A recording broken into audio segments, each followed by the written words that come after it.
Go right ahead. Go right ahead. How many did you say? Just a couple right now.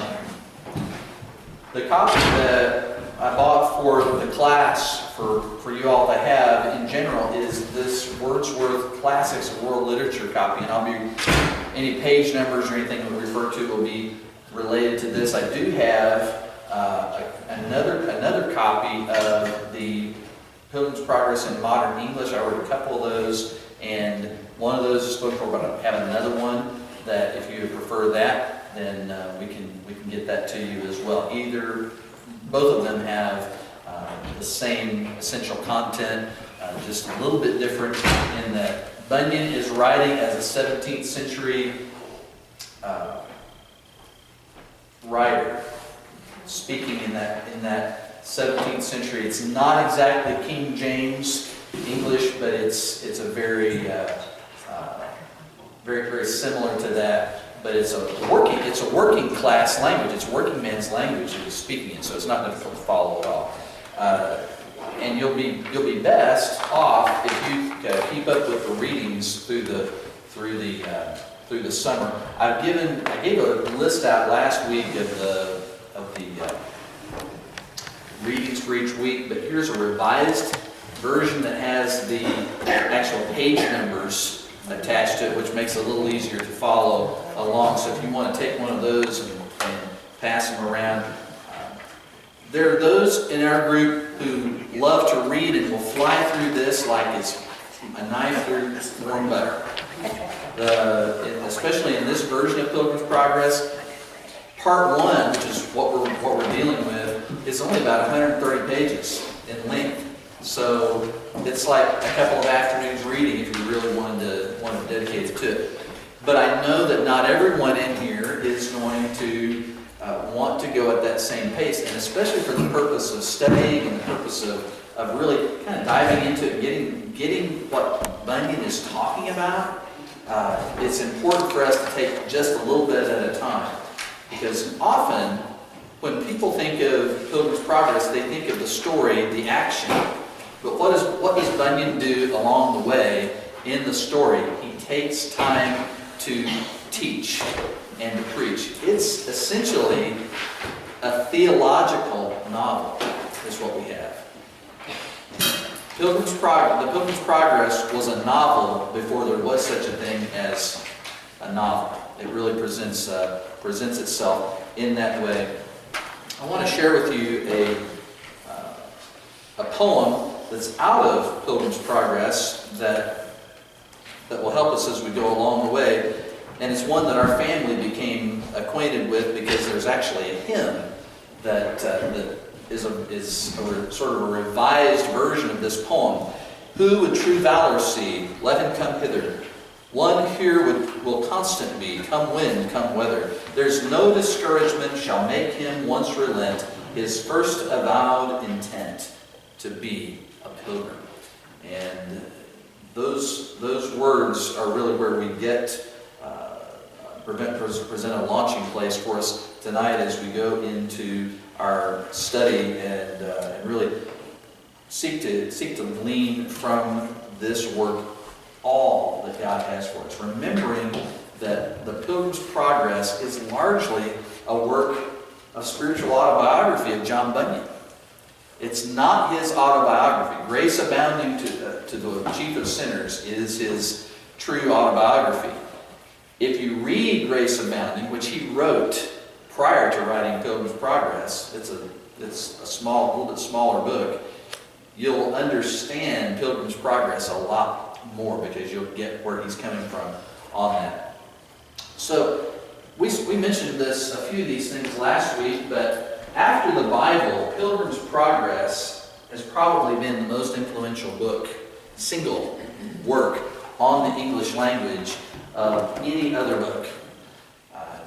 Works of William Shakespeare, they're taken as a whole, are going to have a huge impact on the language, but on the whole, just as one individual book, this has been the most influential and certainly the most published book in the history of the English language after the Bible. And that That alone should tell you the great importance it has had for generation after generation after generation since it was initially published in 1678.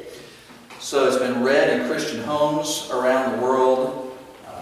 The names, the characters, the locations within Pilgrims Progress have become common in everyday speech. What's one that comes to your mind when you think of the names or the places that you find in Pilgrims Progress? Those of you who've read it and know what I'm talking about. I haven't read it, but Celestial City is Right. one that you hear over and over, and I know where it comes from, but I hadn't, Right. A term for heaven is the Celestial City. Vanity Fair is the one that comes to my mind because, you've got a huge fashion magazine that's named that. And if you know what Vanity Fair is in Pilgrim's Progress, you don't have to wonder what the magazine is all about either. When we look at Pilgrim's Progress, it's in two parts. I said earlier, this summer we're just really going to get to part one. Perhaps we can continue with part two because it has so much in it once we're finished with part one, but we'll make that sort of an optional thing, or maybe we'll wait till next summer to do that. But it's in these two parts, and the first relates Bunyan's own experience in the form of the character who this is all about is named what? Christian. That's how he's identified from the beginning. Even before he's converted, he's called Christian. At first, he's just identified as what? The man. When we begin reading that initial paragraph after the writer's apology, as I walked through the wilderness of this world, I lighted on a certain place where was a den, and I laid me down in that place to sleep. What's the den? Well, the den is the Bedford jail, where the Bedford County Jail, where Bunyan is placed in prison for preaching. And he's in there for the better part of 12 years. There's a few times when he's released, but what does he do? He keeps on preaching, and so he's put back in jail again. So this is the period of time after the restoration of the monarchy, which happened in 1660. And so between 1660 and 1672 is when would have been I got that right? Or 1666. 1678. I get my dates right here. He publishes it in 1678. So he's written it before that while he's in the Bedford jail, which he describes as the den. And I laid me down in that place to sleep, and as I slept, I dreamed a dream. I dreamed a dream. And so this is his relating of a lot of his own experiences based on Christian's journey to the Celestial City. And then part two is a little bit lesser known. It's about Christian's wife, aptly named Christiana. And a lot of people wanted to know, after Bunyan wrote the book, what happens to his family, because what do we see happening here? You have a man, you have a book, and a burden. The man got the burden on his back, and why is the burden so great? Because of the book in his hand. And what's the book? The book is the Bible. And what parts of the Bible is it that is creating the burden? It's the law. It's the law of Moses. It's the Sermon on the Mount. It's all of the do's in Scripture. Thou shalt and thou shalt nots. And they have created this great burden on his back to the point where he is facing, what direction is he facing? Toward his city or away from his city? He's facing away from the city. And what's his city called? The city of destruction. The city of destruction is an emblem. It's a representative of the world, which is on its way to hell. The world apart from Christ.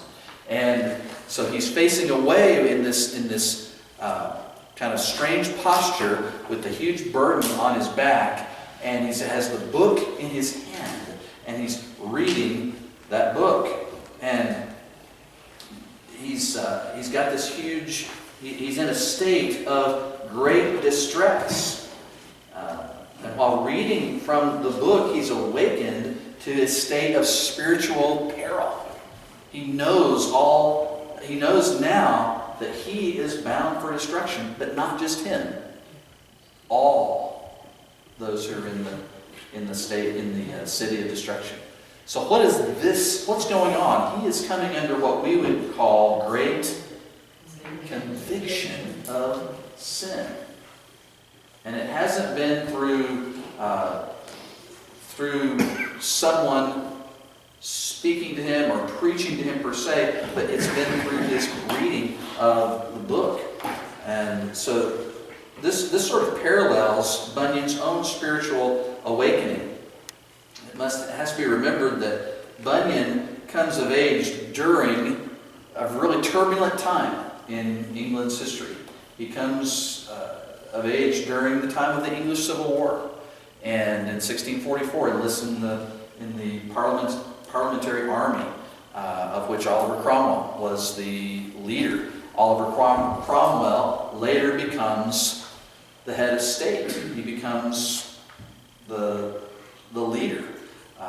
He actually becomes a bit of a despot. In place of a king, now they have a dictator in charge. It's really a little bit of a cautionary tale against having the main military leader just transfer over into power as the leader during peacetime.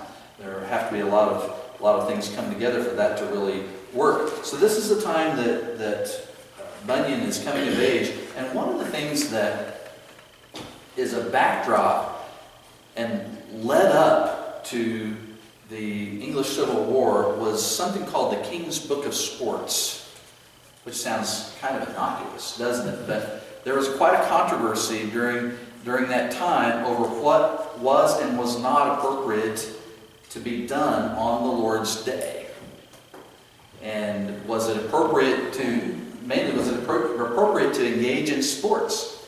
And the king, who was not a Puritan, said yes, and the Puritans said no. And in fact, the whole Westminster Assembly, which was in the 1640s,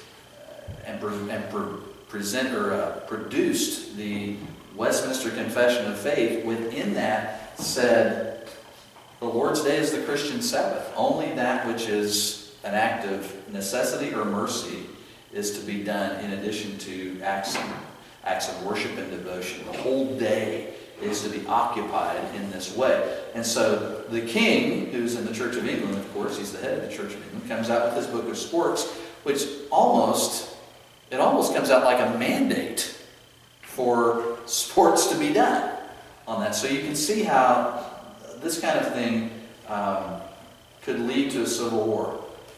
People in those days didn't believe in doing anything by halves. It was all or nothing. And you could not be loyal. You could not be loyal to the crown and not be loyal to the Church of England. And the Puritans were accused of disloyalty to the church and therefore traitorous to the crown. And we have a hard time wrapping our mind around that, but this is the world that Bunyan was really born into and came of age into. And he is a sinner. He is a great sinner. He is severely chastised for playing tip-cat on the Lord's Day. Tip-cat. You know, that wonderful game that we all know about. It's a little bit like the stick and the wheel, keeping the wheel balanced and running it down the road with the stick. And so that was the game. And he was chastised by someone for playing that on the Lord's Day. And then about a week later, he was chastised by a loose and immoral woman in town for his foul language. She chastises him for being foul in his language. He was a self-absorbed, vulgar, hostile to God young man. And so when we see this man in the city of destruction, it's an emblem of who Bunyan was. And so this is part of how he came to realize his need of salvation. and he's describing it in this passage. When we look at this, we see evangelists coming on the scene. And what does evangelist say to him? He gives him some direction, doesn't he? His family's no help. They think he's got some frenzied distemper. They tell him to go home and maybe he'll feel better in the morning. And when he wakes up, what does he say? Better? No. Worse and worse. And this is how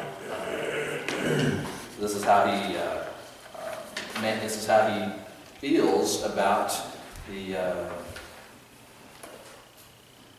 what's going on in his own life. This is how Bunyan dealt with it. And so when he says worse and worse, it's helpful for us to also remember,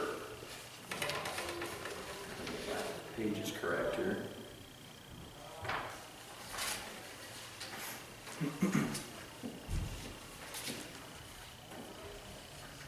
that when he writes part 2, he says something interesting. If you flip over to about the 3rd page of part 2, we have Mr. Sagacity coming on the scene with his wife and children, and someone is saying, inquiring about the wife and the children, and Sagacity says, "Who? Christiana and her sons? They are like to do as well as did Christian himself, for though they all played the fool at the first, and would by no means be persuaded by either the tears or entreaties of Christian, yet second thoughts have wrought wonderfully with them. So they have packed up, and all are also gone after him. Better and better, quoth I." But what? Wife and children and all. So there, better and better is happening. What was worse to worse has now become better and better. And so, through the influence of his wife and others who confronted his sin, he slowly comes to realize his need for salvation. And that's where evangelist comes on the scene. Now, who is this evangelist? Probably patterned after John Bunyan's own pastor in the Baptist Church of Bedford, or in the local Baptist church by the name of John Gifford. And this was likely to be his emblem of an evangelist. When we think of evangelist, what do we think of? Something greatly different. We usually think of someone who travels around, someone who preaches in one place and then the next. What he's really describing here is a settled pastor, an evangelical pastor who's pointing someone in the way. It's interesting. Where does the evangelist point him? When he inquires about where to go, the evangelist says, "What dost thou here, Christian?" This is the middle of page 18, if you get this part of it, or this copy. At which words Christian knew not what to answer, wherefore at present he stood speechless before him and said, "Evangelist, further, art not thou the man that I found crying without the walls of the city of destruction?" Well, let me go back. That's wrong. I've gotten ahead of myself. That's in worldly wise man. So let's go back just a little bit farther. 10, I think, is where he first comes on the scene. Yeah, 10 is there. Thank you so much. Then said evangelist, "Why not willing to die, since this life is attended with so many evils?" This is after he's given this little poem. Christian no sooner leaves the world but meets evangelist, who lovingly him greets with tidings of another, and does show him how to mount to that from this below. The man answered, "Because I fear that this burden that is on my back will sink me lower than the grave, and I shall soon fall into Tophet," that is, into hell. And this is what's going to happen, certainly, if he keeps on going, and he'll fall into judgment. And evangelist says, "If this be thy condition, why standest thou still?" He answered, "Because I know not whither to go." Then he gave him a parchment roll, and there was written within, "Flee from the wrath to come." What does that remind you of scripturally? Should remind you of Jesus' admonition to the Pharisees. Who told you to flee from the wrath to come? When they were all going out to see John the Baptist, who told you to do this? And so there is this conviction of sin, and there is this instruction to do something. Whither must I fly? And what does evangelist say? He points not to the cross, but to what? The wicket gate. What does wicket mean? Not wicked, but wicket is a straight, narrow, small gate. It's really what Jesus was talking about when he said, enter them by the narrow gate. For narrow is the way, straight is the way, and narrow the gate that leads to life. But broad is the way, and broad is the gate that leads to destruction. So it's the narrow gate, it's the small gate. It's interesting, isn't it, that he doesn't point him to the cross, but to the gate. There's lots of questions that can come up with that. And he instructs him, can you see the gate? No. Can you see a shining light? I think I can. I think I can see a little bit of light. All through the Old Testament, you see this idea of shining light and that kind of thing coming up, and then of course you see it in the New Testament as well. So what does Christian do? He leaves his family and his home behind, and he covers his ears and he runs toward the light. Now some have condemned Christian for doing this. What are you doing, leaving your family behind? But they wouldn't come. He wanted them to come. They refused. They thought he was crazy. They thought that there was all kinds of problems with him, and all he knew was that he needed to get out of there. And so, while he couldn't even yet see the gate, he so wanted to be free from his burden and free from the judgment that he was willing to do almost anything to flee from the city of destruction. And that leads us into this section where he's going toward the wicket gate. Who does he meet along the way? The first two people he meets are obstinate and pliable. What's obstinate? That's another word for stubborn, right? Pliable is another word for fickle. He's going to go one way, he's going to go whichever way the wind blows. And so this really reflects Bunyan's what's going on in his life. Bunyan did not have this kind of 180 experience all at one time. He started going to an Anglican church with his wife when they first married, and they had 4 children along the way. We don't, like I said last week, we don't really know her name. We know the names of some of the children, and then we know his second wife's name is Elizabeth. But the first wife brings the 2 books of piety into the marriage, and Bunyan sort of reads those and he agrees with some things, and he understands he needs to reform his life. And so he starts going to church, the Anglican church. His children, in fact, are all baptized into that, as infants into that church. And so when we see him,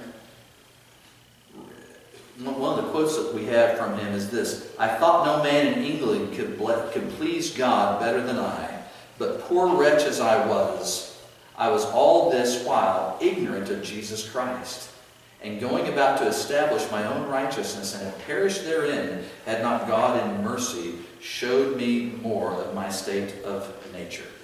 I believe that's a quote from Grace Abounding. So he knew, he began to see his real need. And so let's read just a little bit from middle of page 11, where he begins to encounter obstinate. He's been telling obstinate, you need to go with me. Obstinate and pliable both. Go with me to this place, because you're going to be sinking in the brimstone pretty soon. What, said obstinate? Leave our friends and our comforts behind us? Yes, said Christian. For what? For that was his name. Because all which you shall forsake is not worthy to be compared with a little of that which I am seeking to enjoy. And if you will go along with me and hold it, you shall fare as I myself. For there where I go is enough and to spare. Come away and prove my words, obstinate. What are the things you seek, since you leave all the world to find them? He says, I seek an inheritance incorruptible, undefiled, and that fadeth not away, and it is laid up in heaven and safe there to be bestowed at the time appointed on them that diligently seek it. Read it so, if you will, in my book. Tush, said obstinate. Away with your book. Will you go back with us or no? No, not I, said the other, because I have laid my hand to the plow. You hear all this scriptural language? Spurgeon said of Bunyan, if you cut him anywhere, he bleeds bibline.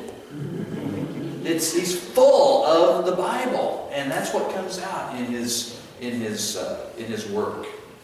Obstinate says, come down, neighbor Pliable, let us turn again and go home without him. There is a company of these crazed-headed coxcombs that when they take a fancy by the end are wiser in their own eyes than 7 men that can render a reason. Crazed-headed coxcombs, he's talking about roosters, essentially, preening and going about with the comb of their head bobbing along, and just it's not a compliment. And so this is obstinate. As he's going toward this gate, these neighbors come along. He doesn't convince obstinate, and obstinate returns to the city of destruction. That's the last thing that we see of him. But for a while, Pliable comes along, and he's going along, and he begins to question Pilgrim, right? He questions Christian about what's the city like, and the celestial city, what will that be like? And Pilgrim begins to describe all of the glories of heaven to him. And no sooner has he done this than they land where? The slough of despond. Now we would say slough. Heard somebody say slough. Probably not slough. In our common parlance, we would say slough probably, but in England they say slough, and in Bunyan they would have said slough, so we're going to go with slough. So Pliable is going along with him, but notice what does Christian have that Pliable doesn't have, besides the book in his hand? He got the burden on his back. So when they land in the slough, Pliable is all, why did you leave me here? He gets out, he scampers out. But Christian is in the mire. One of the things that I think we can say about Pliable is that he is like the seed in Matthew 13. Remember the seed in the soils? Or one of the soils has no depth to it. And so the seed dies out. There's nothing for it to really live in. He responds initially well to the gospel, to the words that Christian has, but then later, the first thing that happens, they're in the slough. And what does Pliable immediately start to say? If this is what it's going to be like now, what's it going to be like later? Are these the glories that you've promised me? Essentially, he's talking about this, and it's sort of humorous, really. What they're doing in the slough. Alexander White says, in his description of the slough, Bunyan touches his highest watermark for humor, and pathos and power and beauty of language. And it really is a humorous kind of way that he puts it, but they're in this what we call a bog or a slough, and Christian finds himself in need of help. Pliable is offended. He angrily gets out. He leaves. He goes back to the city of destruction. And what happens actually to Pliable is he kind of gets called out by those back in the city of destruction, and he got home again to his house, it says, this is the middle of page 15, so that his neighbors came to visit him, and some of them called him wise man for coming back, and some called him fool for hazarding himself with Christian. Others again did mock at his cowardliness, saying, surely, since you began to venture, I would not have been so base to have given out for a few difficulties. And here's a great sentence. So pliable sat sneaking among them. But at last he got more confidence, and then they all turned their tails and began to deride poor Christian behind his back, and thus much concerning Pliable. That's the last we see of Pliable. Pliable is not weighed down. He gets out, but Christian is weighed down until who comes along? Help. Don't you love how Bunyan doesn't mince any words on this? He identifies the people who come along. And they're real people. It's not just abstract qualities. It's real personification here going on. And help comes along and explains to Christian a little bit more about his burden and how often people like him fall into this slough. And Christian is concerned about, why is this here? Why is it still here? And Slough said, it is not the pleasure of the king, rather, Help says, it's not the pleasure of the king that this place should remain so bad. This is the bottom of 14. His laborers also have, by the direction of his majesty's surveyors, been for above these 1600 years employed about this patch of ground, if perhaps it might have been mended. Yea, and to my knowledge, said he, here have been swallowed up at least 20,000 cartloads. Yea, millions of wholesome instructions that have at all seasons been brought from all places of the king's dominions, and they that can tell say they are the best materials to make good ground of the place. If so be, it might have been mended, but it is the slough of spawn still, and so will be when they have done what they can. And this is Bunyan's way of saying what?